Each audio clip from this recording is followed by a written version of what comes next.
नमस्कार, मैं हूं आपके साथ रचना। इस वक्त खास मेहमान इंडिया टीवी के इस मंच पर हमारे साथ मौजूद हैं। पिछले काफी वक्त से सनातन धर्म को लेकर, कभी किसी और धर्म को लेकर, धर्म के नाम पर जिस तरह की बयानबाजियां हो रही हैं उस पर ये क्या सोचते हैं, उनसे ही जानेंगे हम। हमारे साथ खास मेहमान हैं स्वामी शैलेशानंद जी महाराज, महामंडलेश्वर, जूना अखाड़ा, उज्जैन। हमारे साथ हैं परमहंस डॉक्टर अवधेश पुरी जी महाराज, पीठाधीश्वर, स्वास्तिक पीठ, उज्जैन। और हमारे साथ हैं कंप्यूटर पापा। आप सभी का स्वागत है इंडिया टीवी पर। शुरुआत में आपसे करना चाहूंगी अवधेश बाबा जी की धर्म के नाम पर पिछले कुछ वक्त से आप जो बयानबाजियां सुन रहे हैं, जिस तरह के रिएक्शंस आ रहे हैं, उससे लेकर क्या सिर्फ और सिर्फ धर्म के नाम पर अब राजनीति ही रह गई है? धर्म का मतलब होता है एक पथ पर चलना, क्या वो मायने खो गए हैं? देखिए, बहुत इस राष्ट्र का दुर्भाग्य है कि धर्म के ऊपर वो लोग प्रतिक्रिया कर रहे हैं जिनका धर्म से कोई लेना देना नहीं है।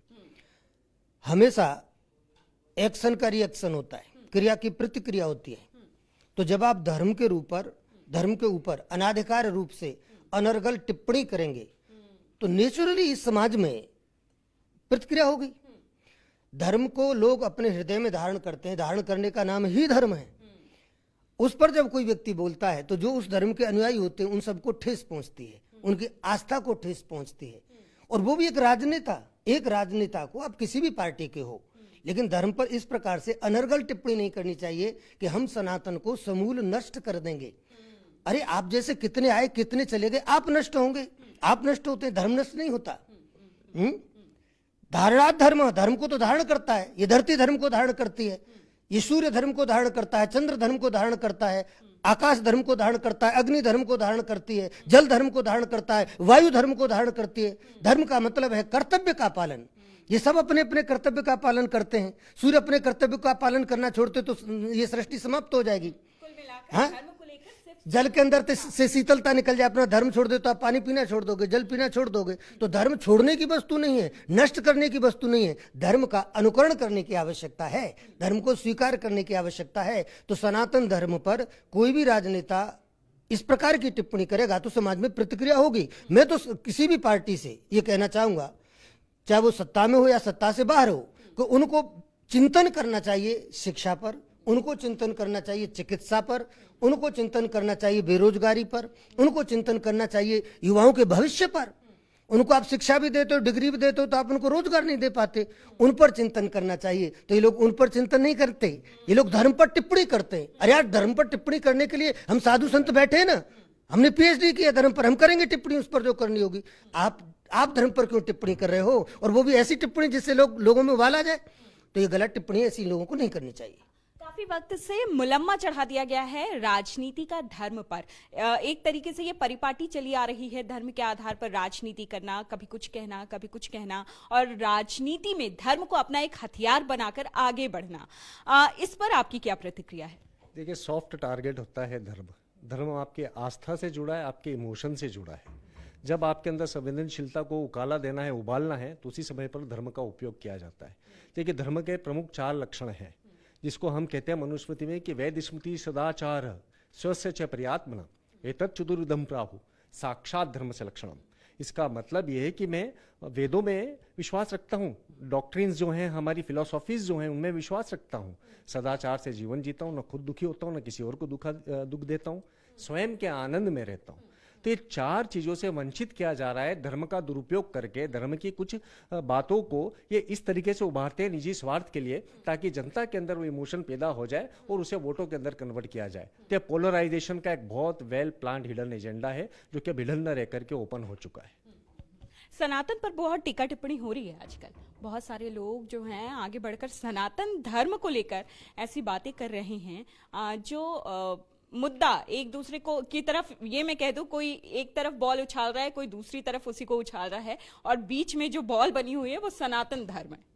देखिए, क्या है, जब सरकार कोई अच्छा काम नहीं कर पाती है, विकास का काम नहीं कर पाती है, तो धर्म को बीच में ले आती है। क्योंकि अस्पताल बनवाई नहीं, स्कूल खोले नहीं, अच्छे काम कोई करे नहीं। अब बताइए, अभी तक इसके पहले के चुनाव में मैं जनता से, आपके माध्यम जनता से पूछना चाहता हूं कि पहले चुनाव कैसे लड़े जाते थे? ऐसे लड़े जाते थे कि सनातन धर्म ये सब नहीं होते थे, विकास होता था। हमने इतने स्कूल बनवाए, इतने बच्चों को हमने नौकरी दी, इतने बेरोजगारों को रोजगार दिया, अस्पताल बनवाई हमने, स्कूल में अच्छे अच्छे स्कूल बनाए, प्राइमरी मिडिल हाई, जो बहुत सारे स्कूल। नहीं, अब चूंकि किया कुछ है नहीं, इसलिए आप ऐसा काम डाल दो जैसे कि धर्म की बात कर दो और सनातन धर्म की बात कर दो, तो अपने आप जो है सारा का सारा दिमाग उधर हो जाएगा और ये काम कोई नहीं पूछेगा। जब काम नहीं कोई पूछेगा तो उसी पर आनी चलेगी, और ये जो है बहुत गलत बात है।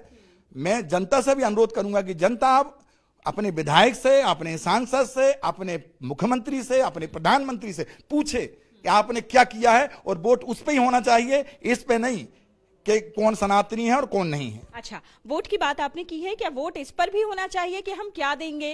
कांग्रेस की सरकार ने कहा है हम रोजगार देंगे, कहा है कि 500 रुपए में सिलेंडर देंगे। वो बात अलग है कि शिवराज सिंह चौहान की सरकार 50 रुपए और कम में दे रही है। तो इस तरह के मुद्दे भी आ रहे हैं, तो इस पर क्या कहेंगे? नहीं, तो इस पे ये भी तो आ रहे हैं कि हम लाडली योजना को, लाडली बहना योजना को हम इसलिए जल्दी पहले डाल दिए कहीं आचार संहिता ना लग जाए। ये भी तो आ रहा ना। इसका मतलब है कि आप प्रलोभन दे रहे हो। मैं तो यही तो मैं कहना चाह रहा हूं कि आपने इतनी कमजोर कि आप चप्पल जूता की योजना ले आए, मतलब कितनी निम्न। आप, मैं ये पूछना चाहता हूं जनता से कि इसके पहले कभी सुनी आपने कि जूता चप्पल की भी योजना आई है, डब्बा डब्बी की योजना आई है, छाता की योजना, गौ माता की योजना नहीं आई? तो सनातनी की बात करते हैं। मैं वही बात बार बार कहना चाहता हूं कि सनातन की बात में आप गौ माता की याद नहीं है। अरे वो वोट नहीं देती है तो शराब जरूर देती है, इस बात का ध्यान रखना है। वो शराब दे देगी यदि आप वो वोट की, आप वोट जो वोट देता है उसके लिए नाना प्रकार के प्रलोभन दिए जा रहे हैं। प्रलोभन की आप बात जहां तक कर रहे हैं, तो मैं कह रहा हूं कि प्रलोभन मैं एक और प्रलोभन पर आती हूँ, कास्ट सेंसस के प्रलोभन पर आती हूँ जो बिहार में किया गया। अब राहुल गांधी एमपी में उसका वादा कर रहे हैं, जहां जहां जा रहे हैं कास्ट सेंसस उनका एक बहुत बड़ा मुद्दा है। उस पर आपकी क्या राय है?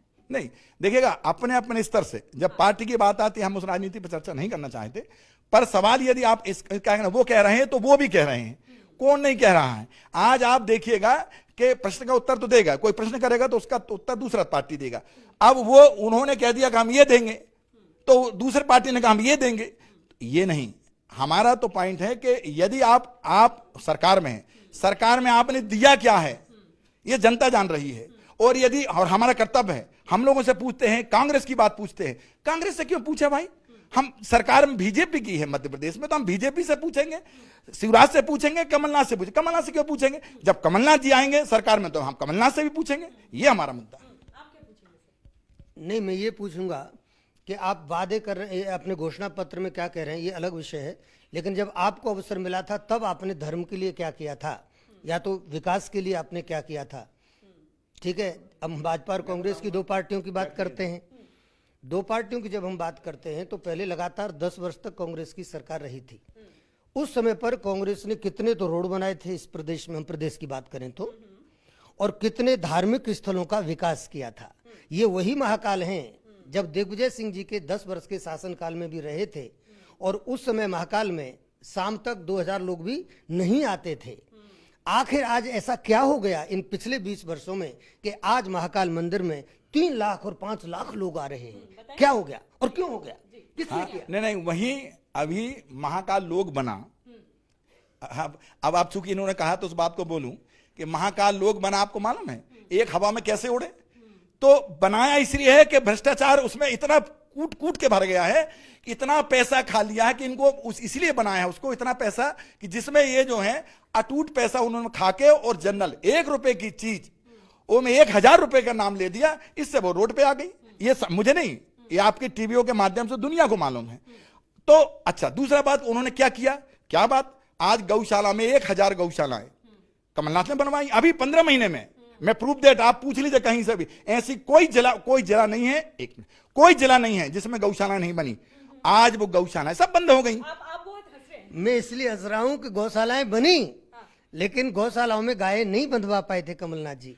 तो सरकार चली गई, नहीं तो सरकार चली गई। अब अच्छा एक मिनट, नहीं बनवा पाए, नहीं बनवा पाए। अभी गौशालाएं तो हैं, तो गौशालाओं में आपने चारा पानी सब बंद कर दिया, और आप रोड में रहने का कारण क्या है? महाकाल लोक में तो भ्रष्टाचार हुआ, वो आपने बताया, लेकिन आप ये भी बताइए कि गौशालाएं जो बनी उनमें कितना भ्रष्टाचार हुआ? बताए ना, वो सरकार बताए, हमें थोड़ी मालूम है, तो ये भी सरकार हमें नहीं पता, नहीं वो तो मालूम हम लोगों को, क्योंकि सरकार ही ने बताई। गौशालाओं का गौशालाओं में इन्होंने एक भी गौशाला, ये सनातन कहते हैं, एक भी गौशालाओं में चारा पानी नहीं है, सब बंद कर दिया। अच्छा वह बताइए, आदमी रोड में जब आता है तो उसका घर नहीं रहता। आज मध्य प्रदेश की ऐसी कौन सड़क नहीं है? मैं बाबा जी से पूछना चाहता हूं, आप दिल में हाथ रख के बोले, इस मध्य प्रदेश की कौन सी सड़क है जिसमें गौ माता नहीं है? और वो तड़प तड़प के मरने के लिए तैयार हैं। शैलेश जी, आप कुछ कहना चाह रहे हैं? देखिए, मेरा आश्रम है आगर मालवा में, कल हम और महाराज जी साथ में थे, वहां भी मैंने बात बोली कि हमारे जितने भी हिंदूवादी बातें करने वाले, उग्र बातें करने वाले लोग हैं, उनको मैं हमेशा कहता हूं कि गाय हमारी माता है, सड़क पे छोड़ के आता है। हर सड़क के ऊपर हमें गाय मिलती है, सत्ता किसी की भी रही हो और किसी की भी हो, गाय के लिए जो मौलिक काम होना चाहिए वो काम नहीं हो रहा है। दूसरा विषय मैं कहना चाहता हूं, महाकाल लोक की जो बात करी है, पर्यटन, तीर्थाटन और देशाटन, इसका सामान्य भेद इन सत्ताओं को नहीं मालूम है। गोवा के अंदर दुर्वासा परशुराम के मंदिर थे, आज क्या है? पुर्तगाली तो चले गए, उनका शासन भी चला गया। उसके बाद हमारी जवाबदारी बनती थी कि हमारे सनातन के वैभव को वहां पर फिर से स्थापित कर, हम नहीं कर पाए, और जो हमारे सनातन के वैभव है उनको पर्यटन स्थल की तरह विकसित कर रहे हैं। उज्जैनी जैसे, वाराणसी जैसे गंगा के ऊपर क्रूज चलाए जा रहे हैं।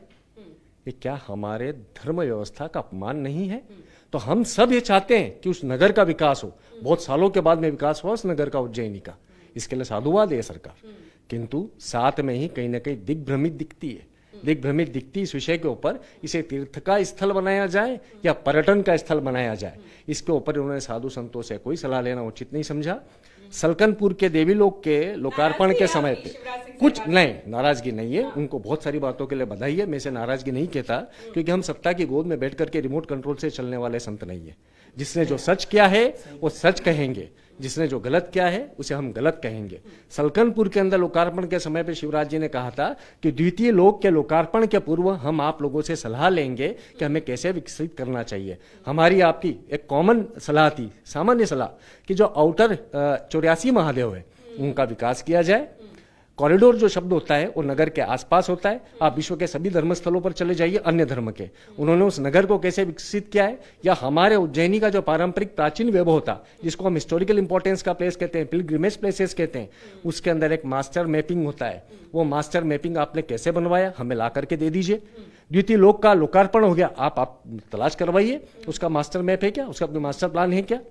तो यह गलती हो रही है, यह गलती प्रशासन की है, यानी ब्यूरोक्रेसी की है, या पॉलिटिशियंस की, या आप लोग तलाश करें। किंतु हम ये जानते हैं कि उस नगर का विकास हुआ है। उस नगर को महाकाल लोक जो कहा गया, मैं महाकाल लोक नहीं कहता था उसे, उसके ऊपर मेरा कुछ ना कुछ विवाद था, किंतु फिर भी उस नगर का विकास हुआ। किंतु जैसे होना चाहिए एक धर्म नगरी को, उस धर्म नगरी का प्रारूप बिगाड़ दिया गया। जिस मंदिर के अंदर हम बात कर रहे हैं, उस मंदिर की जो दिव्यता है उसको खंडित करने का प्रयास किया गया, और आज भी लगातार चल रहा है। आखिरी कमेंट आपसे। आखिरी कमेंट्स ये है कि ये बहुत अच्छी बात आपने कही है कि सरकार कम से कम, कोई भी सरकार हो, जब धार्मिक कोई कार्य करे तो उसमें जो धर्म के विशेषज्ञ हैं, स्पेशलिस्ट हैं, उनकी राय लेनी चाहिए। बिल्कुल, हम भी अब होता क्या है कि न तो संतों से सीधे सीधे राय लेते हैं, और संत जब ये कहें, जैसे कि मैंने एक पत्र माननीय प्रधानमंत्री जी को भी कुछ दिन पहले लिखा था कि भाई आप जब राजनीति के केंद्र में धर्म को ले आए हैं, राजनीति में धर्म नहीं रहा लेकिन धर्म में पूरी तरह से आप राजनीति ले आए हैं, तो ये बात गलत है। राजनीति में धर्म होना चाहिए, इस बात को प्लेटो भी मानते हैं, महान दार्शनिक हुए यूनान के। इस बात को हमारे आदर्श मर्यादा पुरुषोत्तम भगवान श्री राम भी मानते हैं, ठीक है कि नहीं? हमारे वेद पुराण भी मानते हैं, सब मानते हैं, क्योंकि धर्म जो है उसको अगर आप कहीं से निकाल दोगे तो फिर वहां क्या, वहां तो पशुता रह जाएगी।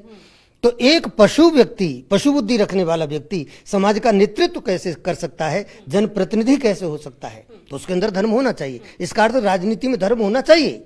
धर्म तो उसका कर्तव्य, प्राणता तो उसका प्राण है, आधार है। लेकिन आप धर्म में जिस प्रकार से राजनीति लाते हो और उसमें जो धार्मिक लोग हैं उनको खुंटी पर टांगते हो, ये गलत है। तो मैंने माननीय मुख्यमंत्री जी ने प्रधानमंत्री जी को लिखा था कि आप पूरे देश में और प्रदेश में भी अगर धर्म को इस प्रकार से केंद्र में हम सबको लाना है, सभी पार्टियों को विशेष करके। अब मैंने वर्तमान में प्रधानमंत्री जी मोदी जी थे, मैंने उनको लिखा कि आप जो धार्मिक लोग हैं, संत हैं या अन्य जो जिन्होंने अपने जीवन को धर्म के लिए दिया है, ऐसे 5 या 10% लोगों को आप मूलधारा से जोड़ो, तो वो कम से कम उनको जो धार्मिक विभाग है उनको सौंपो। जैसे धर्मस्व विभाग है, संस्कृति विभाग है, गौ सेवा आयोग है। अगर वो किसी संत के हाथ में हो और वो भी ऐसे संत के हाथ में जो कि सच्चे अर्थ में उसके बारे में जानकारी रखता हो, तो मैं समझता हूँ वो अच्छे चल सकते हैं, अच्छी बातें हैं। तो ये भी मैंने उनसे कहा है। तो आपने महाराज जी ने जो कही कि धार्मिक स्थलों को पर्यटक स्थल न बनाया जाए, ये भी अपने आप में महत्वपूर्ण है, क्योंकि पर्यटक स्थल में और एक धर्म स्थल में अंतर होता है।